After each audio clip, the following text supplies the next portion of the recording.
17 грудня, четвер, 19 година в Україні. Час новин на телеканалі АТР. В ефірі «Заман. Підсумки». В студії для вас працює Тарас Кобзар. Дивіться сьогодні у випуску. Звинувачують у незаконному зберіганні зброї. Кримського татарина, інваліда першої групи. Російські окупанти викрали Едема Бекірова на пункті пропуску Чонгар. Президент України в Брюсселі вже зустрівся з президентом ЄС, а Генсеку НАТО передав список полонених моряків і захоплених кораблів та домовився про моніторингову місію в Чорному морі. В Туреччині зіткнулись потяги. 9 загиблих, близько півсотні поранених. Українців серед постраждалих немає.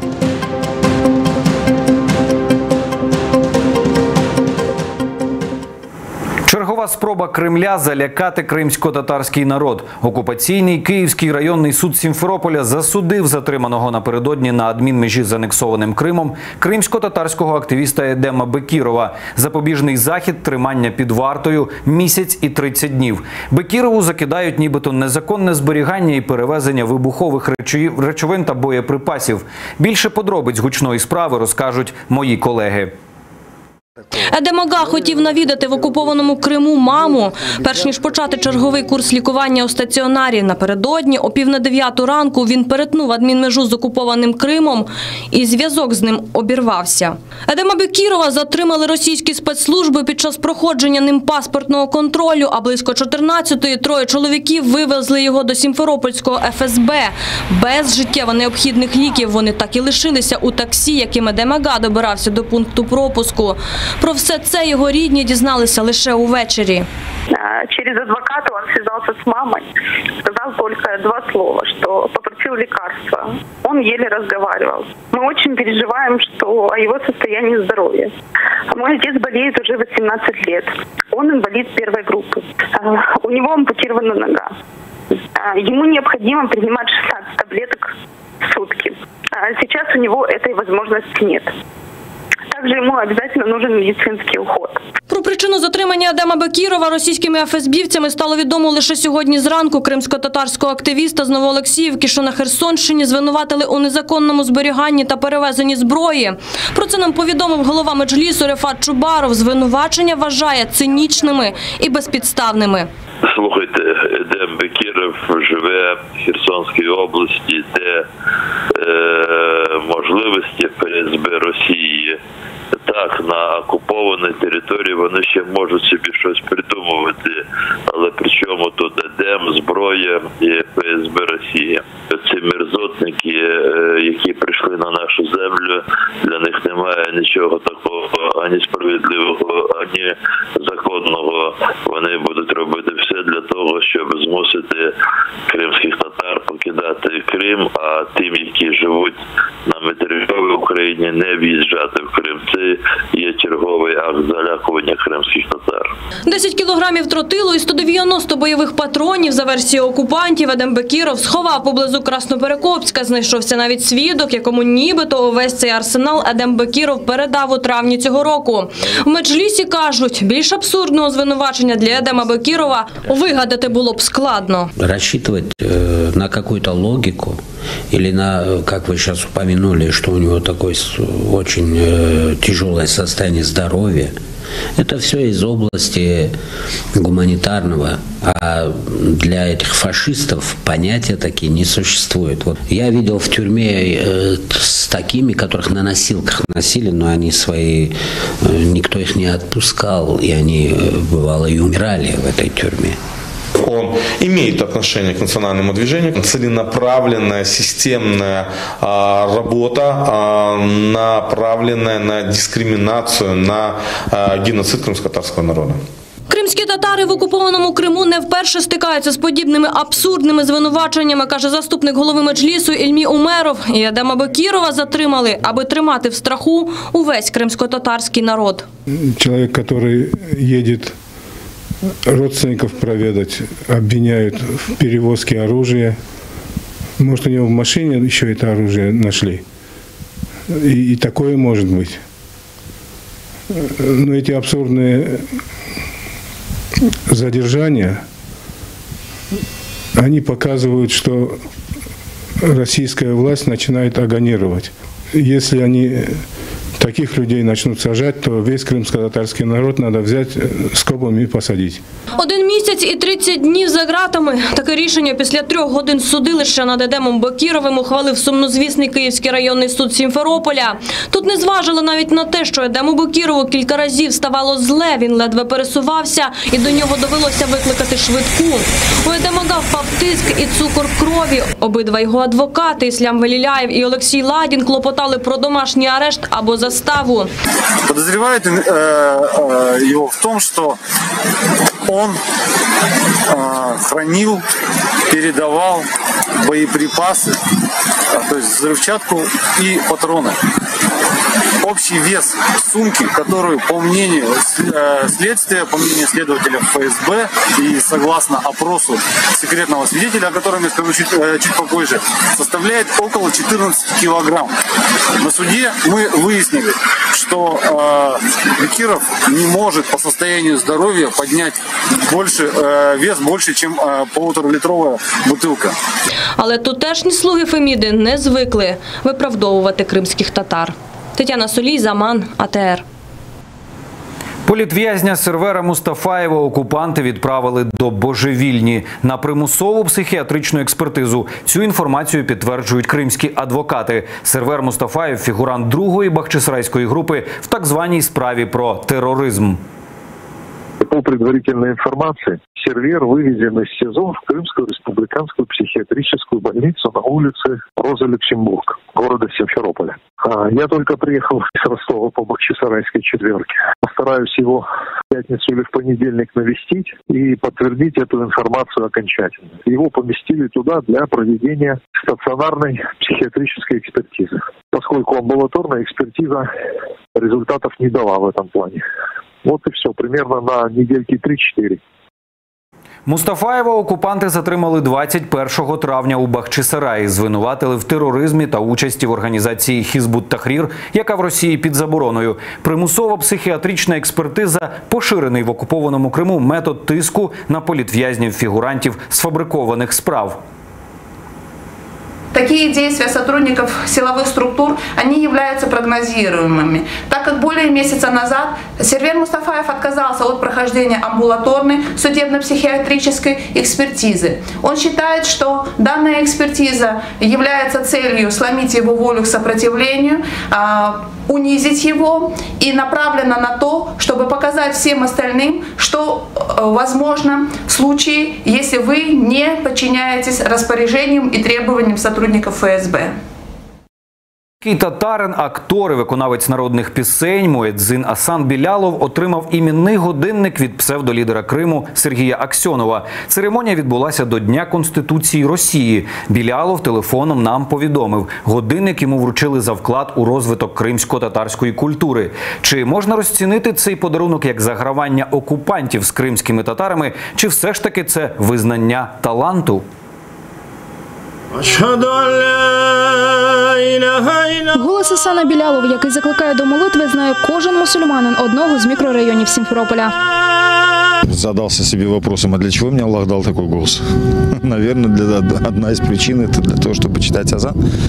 И вот задался такой целью узнать правильно, как его прочитать, как красиво его прочитать. Українці знають співака за участю та перемогою у музичному шоу «Народна зірка» в 2011 році.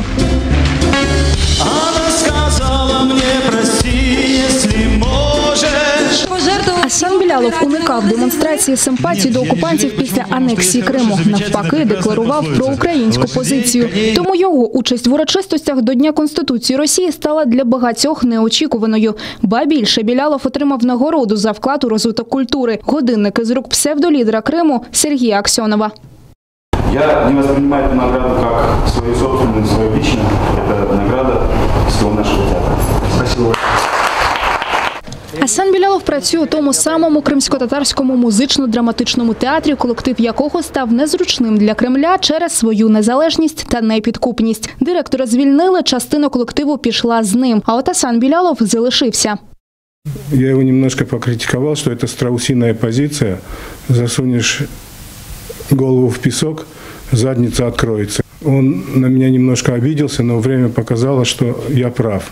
Эта власть будет требовать от него постоянно подтверждения лояльности.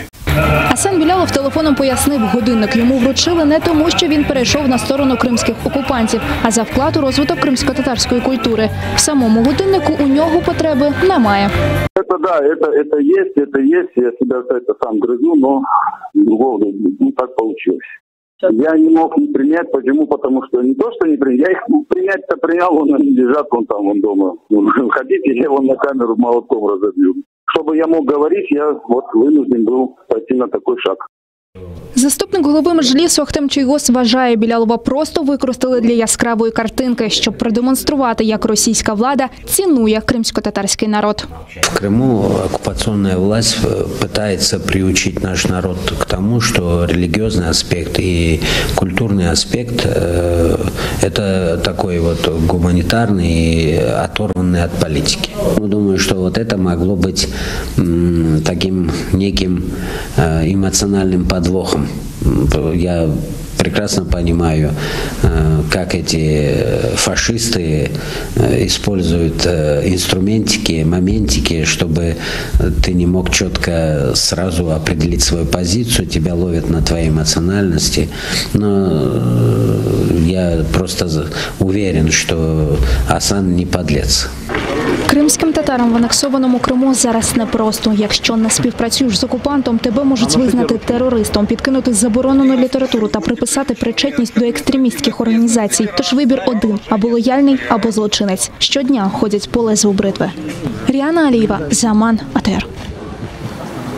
Перша в світі мусульманська республіка. Саме сьогодні, 101 рік тому, у 1917-му, Курултай в Бахчисараї проголосив створення Кримської Народної Республіки. Її уряд очолив Номан Челебіджи-хан. Проект новоствореної республіки був прикладом демократичної держави. Брати участь у виборах могли всі громадяни, незалежно від їх національності чи віросповідання. А жінки отримали рівні права з чоловіками задовго до європейських країн. Це була перша мусульманська держава у світі у формі республіки. Проте більшовицька окупація зруйнувала сподівання кримців на власну державність. Уже спустя месяц в Крым пришли большевики, и, естественно, они не хотели считаться с ни Курултаем, естественно, ни Крымской Народной Республикой. И поэтому, естественно, что лидеры были арестованы, в том числе Номан Челебиджи-хан был казнен, и, в общем-то, все закончилось плачевно. Если бы на тот момент все-таки была признана не Крымская Народная Республика, а Крымско-Татарская Народная Республика, то, я думаю, сейчас бы, наверное, не возникало таких вопросов. Провозглашать сегодня, принимать Верховной Радой все-таки такое политическое решение, как не крымская автономия, все-таки, а крымско-татарская автономия.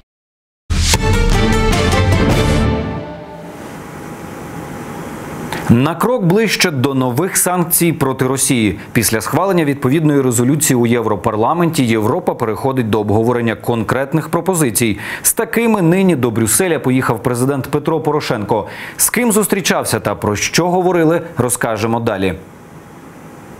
Зустріч за зустріччю. Українське питання у європейському кварталі в Брюсселі сьогодні одне з пріоритетних. Тільки-но Європарламент рекомендував країнам покарати Росію за агресію в Керченській протоці санкціями, як український президент вже приїхав до бельгійської столиці з конкретною пропозицією – азовським пакетом санкцій. Щодо конкретних санкцій, які ми почали обговорювати, вчора ми передали президенту Туску в Європейську Раду, в Європейську комісію. Сьогодні я передав це дані генеральному секретарю щодо конкретні прізвища російських військових, працівників ФСБ, які були задіяні в піратській акції, в агресії проти українських кораблів в Чорному морі. Це були і офіцери, і ФСБшники, і прокурори, і слідчі, і судді. А доки санкції лише в планах, НАТО вже робить конкретні кроки задля безпеки в Чорноморському регіоні. На прохання України відряджає спеціальну моніторингову місію. Вона стежитиме за ситуацією, зокрема із повітря, і передаватиме дані Україні. Це відповідь на напад Росії на українські кораблі. Росія повинна негайно звільнити моряків та кораблі, які вони захопили, і дозволити свободу судноплавства, включаючи вільний доступ до українських портів у Азовському морі. Ми засуджуємо анексію Криму Росією. Ми ніколи її не визнаємо. А будівництво мосту у Керченській протоці є ще одним порушенням суверенітету та територіальної цілісності України. Підтримати Україну Євросоюз готовий і грошима, тим паче необхідні умови для отримання траншу виконано, а реформами в Європі загалом задоволені. Цього тижня ЄС виплатив 500 мільйонів євро макрофінансової допомоги. І це половина з 4-ї макрофінансової програми вартістю 1 мільярд. Коли буде друга половина траншу, ще погоджують, але через ситуацію в Чорному та Азовському морях процес можуть прискорити. Адже це, звичайно, негативно впливає на українську економіку, особливо на припортові міста. Нам потрібно подивитись, як цілеспрямовано направлятимемо допомогу до прибережних регіонів Азовського моря. Ще 4 мільйони доларів нині виділив Європарламент для Донбасу. Зокрема, за ці гроші куплять обігрівачі тим, хто опинився на окупованих територіях і страждає через свавілля терористів. Анна Макаренко, Заман, АТР. На українській землі за 2 дні окупанти передали 56 засуджених українській стороні. Всі ці люди були ув'язнені ще до 2014 року і хотіли відбувати покарання на підконтрольній Україні території. Таких звернень Офіс омбудсмена отримав близько 1000. Втім, перемовини з бойовиками проходять вкрай важко. Це питання неодноразово порушували на засіданнях тристоронньої контактної групи у Мінську. Україна неодноразово заявляла, що готова забрати усіх ув'язнених, які хочуть відбувати покарання на підконтрольній Києву території. Є такі, що вже термін у кого завершується, наприклад, 15 грудня, тобто це вже суботу. Є такі, які вже був відмінений вирок, але людина 2 роки знаходилася в колонії в Луганській області і відбувала якісь покарання. Є такі, яким вже прийняти рішення на поцілунковому виїзді, що вони вдома будуть знаходитись. Сьогодні на Донбасі від кулі снайпера загинув 1 український військовослужбовець. Загалом за останню добу бойовики 7 разів обстрілювали позиції операції Об'єднаних сил. Під час обстрілів окупанти двічі застосовували заборонену Мінськими угодами зброю, а саме міномети 82-го калібру. Найбільш напружена ситуація залишається на Донецькому напрямку. Позиції українських військових в районі населених пунктів Авдіївка, Старогнатівка та Рамчук ворог обстріляв з гранатометів, великокаліберних кулеметів та стрілецької зброї.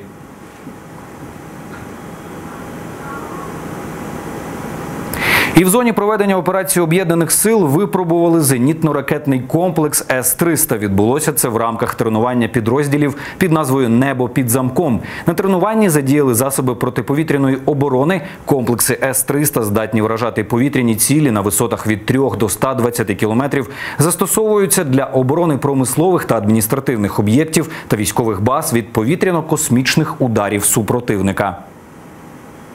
Дивізіон висунувся в визначений район, розгорнувся, відпрацював по контрольній цілі. Загалом дивізіон з завданням справився, контрольна ціль умовно знищена. Тому вважаю, Приморський напрямок, місто Маріуполь, повітря захищене. На турецькій залізниці пасажирський потяг зіштовхнувся з маневровим локомотивом в Анкарі. Загинули щонайменше 9 українців, поміж них немає, повідомили в МЗС. Що саме трапилось, дивіться далі у сюжеті. Це перші кадри з місця аварії. З вагонів рятувальники виводять наляканих пасажирів, тих, кому вдалося вижити.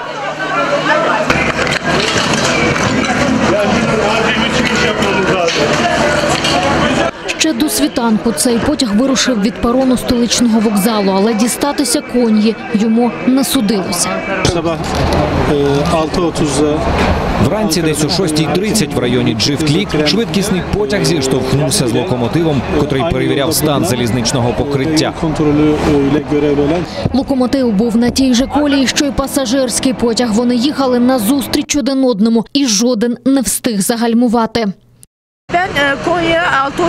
Я була у цьому потязі у 6-му вагоні. Ми проїхали всього 12 хвилин. Рухався потяг не швидко. Раптом ми відчули страшний удар. І вагон злетів з рейок. Пасажирський потяг відкинуло у бік наземного пішохідного переходу. Конструкція удару не витримала і теж частково рухнула. Шматок конструкції впав на перший вагон, відрізавши кабіну водія. У смертельній пастці опинилися десятки пасажирів. 8 з них загинули на місці, ще один в лікарні. Поранених 47. Yolu bir açalım biraz daha. Beyler yolu bir açalım beyler.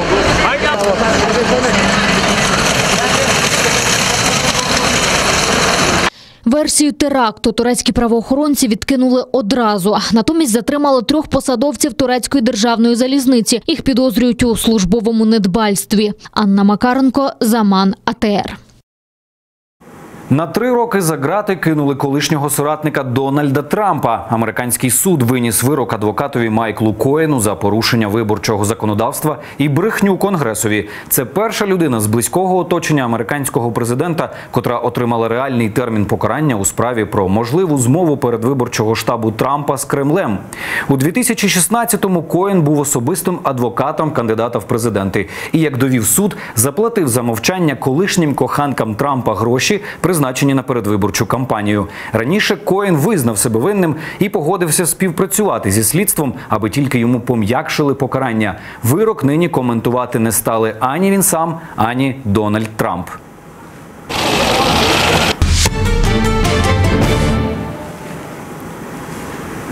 Можливість почати нове життя. Неурядова громадська організація в Стамбулі дає сирійським жінкам можливість адаптуватись після жахіття війни. Тепер вони в'яжуть прекрасні іграшки та одяг. Цей в'язаний Родольф подолав довгий шлях на різдвяний ярмарок у Лондоні, але його подорож не зрівняти з тим, через що довелося пройти жінці, яка зв'язала цю іграшку. У Стамбулі група сирійок працює цілими днями, щоб зв'язати вдосталь іграшок для ярмарку. Утікши від війни в рідній країні, багато хто із цих жінок опинився у Туреччині на самоті і без роботи. Поки їхні чоловіки намагаються влаштуватися в країнах Європи, вони знайшли можливість заробляти у Стамбулі. Майстерню у 2015 року відкрила колишня жителька Дамаска Маліка Браун. Дохід – це одна сторона, але я також відправляю дівчатам фото з Інстаграму, і це для них велика моральна підтримка. Дехто каже, ох, цей кардиган прибув до Європи швидше, ніж я. Та думаю, вони дуже раді бачити, що їхню роботу цінують і люблять. Сьогодні продукція компанії продається в багатьох країнах Європи. Увесь прибуток повертається цим жінкам за винятком оплати праці координаторів і витрат на виробництво. Багато хто не бажає показувати своє обличчя. Ця робота дає мені гроші, які потрібні на життя. Це допомагає психологічно відновитися після того, у якому стані ми були перед від'їздом із Сирії до Стамбула. Тоді ми були просто виснаженими. Я відчуваю умиротворення, оскільки працюю і забезпечую своїх дітей. Я люблю моїх ляльок. Коли бачу, що людям подобається моя робота, то дуже щаслива. Я дуже рада. Олень Родольф коштує приблизно $25 США. Шапочка, зв'язана гачком, $13. Жінки кажуть, що на оренду житла грошей із цієї роботи не вистачає. Вони покривають лише деякі базові потреби. Утім, вони зазначають, що в'язання допомагає їм забути про жахи війни і звикнути до мирного життя. Наріман Алієв, Заман, АТР. Це всі новини на цю мить. О 20-й не пропустіть підсумковий випуск «Заман» кримсько-татарською з Шевкетом Наматулаєвим. Інформаційний вечір на АТР триває. Гостем програми «Акшам» стане Олександр Павліченко, виконавчий директор Української гельсінської спілки з прав людини. Говоритимуть про звільнення українських моряків та затримання Едема Бекірова. Більше новин шукайте на нашому сайті або у мобільному додатку телеканалу АТР. Залишайтеся з нами.